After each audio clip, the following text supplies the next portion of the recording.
writing simple how-to books, and I'm sure my teacher expected to see titles like How to Tie Your Shoes or How to Make a Sandwich.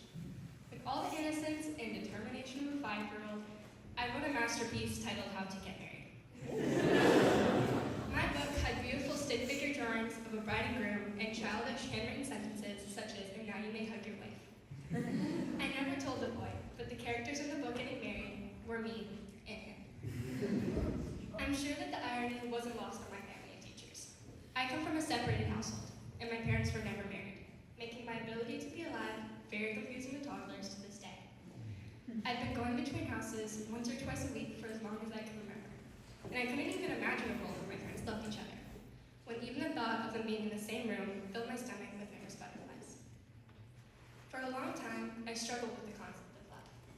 When we're young, we look to our parents and see their lives as one day becoming our own.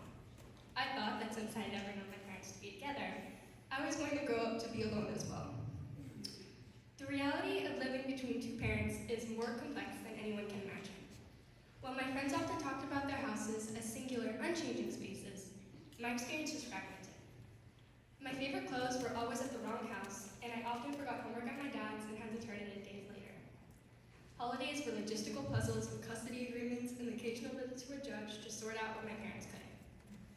Despite this, my parents did everything in their power to make sure that I felt loved. During the Saturdays I was with them, my dad and I would go on early morning walks to the local bakery.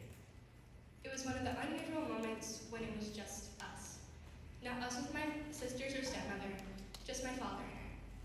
We would wake up at sunrise and sometimes walk in total silence, listening to the birds and the steady flow of cars. It was never awkward, and the silence spoke for itself. I love being here with you. My mother and I have always had traditions. We dance in the kitchen to our favorite songs and talk about our days over dinner. We binge watch Gilmore Girls and ridiculous rom-coms, cuddled under hundreds of blankets, with hot tea and ice cream. No matter how silly some of our traditions may seem, they mean so much to me.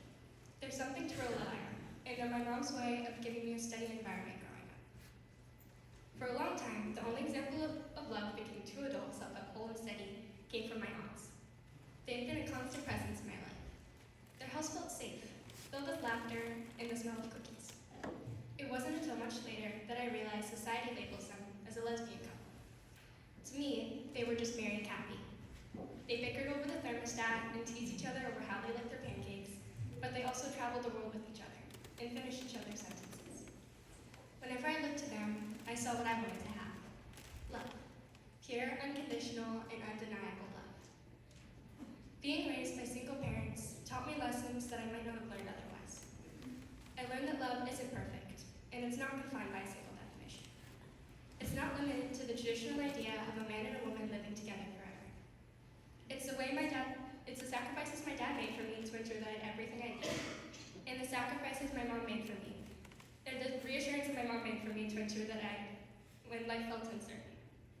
It's the way my aunts support each other, and how my dog curls up next to me in front of the fire. The book that I wrote in kindergarten made me collecting dust or tucked away in a box, and the little girl who dreamed of a fairy tale ending has grown up. She learned that love isn't about finding someone that completes you, but about building a life that feels whole on your own. My parents' separation no longer feels like a shadow over my future. Instead, it's a reminder that life is unpredictable, and we have the power to shape our own stories. I definitely don't have all the answers yet,